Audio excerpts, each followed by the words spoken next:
together to put our heads together to revitalize the party, and what we have resolved is we are going to do continuous party registration.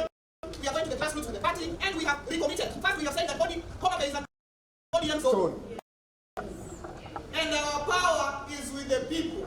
So we are going to get the people and work together and move forward together. So we have recommitted our support for our party leader, His Excellency Raila Amolo Odinga. We are behind him fully as our leader, and wherever he takes us, we will stand together behind him as a people and as a party in Homabay.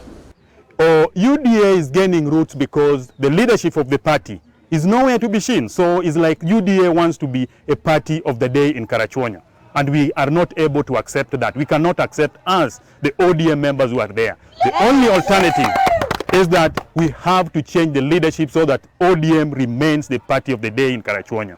And we believe county is going to have a strong ODM party in Karachuonyo. The UDA is currently going around and they're recruiting members.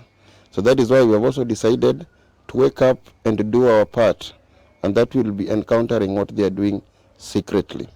And we want to encourage our people from Nyanza that kindly be warned that the strategy that they are using to register you might lock you in the future from either voting otherwise but strictly voting for them.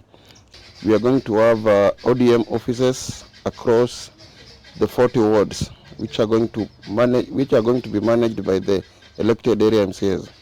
Now, the best strategy, that's why we have picked to start with the ward offices, is to ensure we are doing mass registration of our people. Apart from that, this will enable us to educate our people. Watu wetu wa wards